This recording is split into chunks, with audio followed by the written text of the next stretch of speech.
Hello guys, nandito na naman tayo. At syempre, good morning muna dyan at good evening dito, no? At eto, pag-usapan natin yan sa taas yung sinasabi ko sa inyo last week na may grupo na magdedemanda dito kay Madam 10K, no? At eto na nga, sinampahan na ng kaso, no? Ng demanda nitong sila Attorney Dino at ng Tindig Pilipinas, kasama sila Shelo Magno, itong si Senator Madam 10K, kasama si anong pangalan nito? Kambing Nana, Senator Kambing Nana at si Aplaska. Okay, so isinampahan sila ng obstruction of justice. So yan, maganda yan, di ba? Tinuluyan na. Malamang-lamang iiyak na naman ang mga ito. At sasabihin na naman, sila ay pine-persecute na naman. Tsaka sasabihin na naman, pakana ng gobyerno ito. Ay, teka lang ha. Ito po ay mga civil society group ha. At ito ay mga hindi po miyembro ng gobyerno. At wala po itong connection ng mga ito sa gobyerno. Alalahanin natin, kasama sa Tindig Pilipinas, isa sa mga conveyor nito ay si Aquino D. Ano pangalan ba nito? Oo, yung apo ni Ninoy, ha? So, Francis D ba yun? O, yun, ha? So, hindi ito mga Maki Marcos. Tandaan ninyo mga didilis kayo, mga hinayupa kayo. Okay? Pero ang importante rito, tulad yan ang sinabi ko, masasampa na sila. Kaya kudos sa grupong ito. Attorney Dino, Shelo Magno, Francis D. sa Tindig Pilipinas, kudos sa inyo ha, sapagkat itong mga ito talagang kumikilos, nagmamalasakit para sa ating bayan. Katunayan, isa rin ito sa mga naghain ng article ng impeachment complaint noon, di ba? Laban kay Inday Sayad. Kaya lang sa kanila rin naman yung complaint na second complaint na sabi nila wag nang ituloy at para ma-focus na lang sa third and fourth complaints nga, di ba?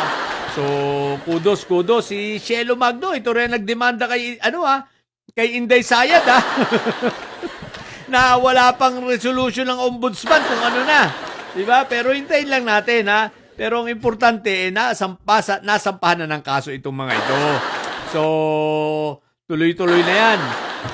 Si Robin the Goat, sana matuluyan itong hayop na ito para makabalik ito sa munti. Takot pa naman ito sa munti kasi nga nung ito ay napunta sa sampagitan, sa medium.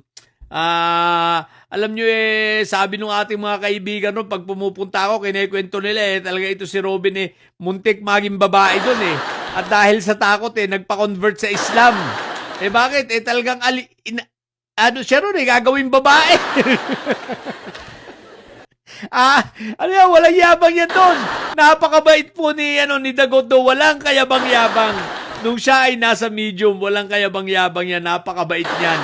Kasi nga, takot na takot. Pero nung lumabas, napakayabang. At Dagot Kambing Nana, ang kaso mo ay illegal possession of firearms Hindi murder, hindi homicide. Kung ano pa man illegal possession. Kasong walang kaboy-boy, sabi nga anong tawag dito? Sa criminal society, no? Sa mga lugar ng criminal, pag ikaw ay nahuli sa illegal possession of firearms or deadly weapon, yan ang walang kabuhay-buhay. Yan ang walang kaganaganang kaso. Kumbaga, pipitsuging kaso ng mga criminal yan, no? Walang kakwenta-kwenta, ika. Isa sa walang kakwenta-kwenta, parang katulad lagi ng mga shoplifter. Walang kabuhay-buhay. Kaya ang bait yan ni Robin sa loob, no? Pero balik tayo sa usapan, So, yan. Good luck kay Kawatanong hinayupa ka, kay Madam 10K. So, nawa ang lahat ng ito ay magbunga. At nang ikaw ay wag ka nang matauhan, manatili ka lang ganyan. Ang importante yung makasuhan ka pagdating ng panahon, mahatulan kang hinayupak at makulong ka rin naman. At least magiging masaya ka sa loob dahil matutupad na ang mga pangarap mo. Syempre, maraming boylets ka. Di ba? Oh, pag itong mga ito guys nakulong, baka hindi ito makasama nila ano, baka hindi nito ito makasama sa payatas, no? Baka sa ibang jail. Anyway, so yun lang. At abangan natin ang mga susunod pang pangyayari. Alam mo, punong-puno ng kakapalan ito ng mukha si Kawatano talaga, si Madam 10K, no?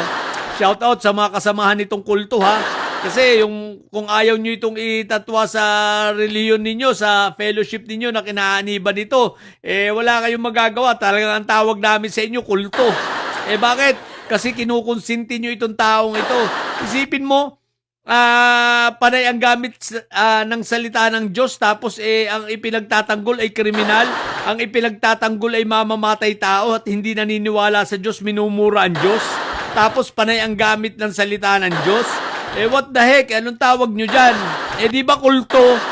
Nagpapanggap na banal, pero ang katotohanan, ginagamit lang yung Diyos, ginagamit yung reliyon nyo sa pansarili niyang interes.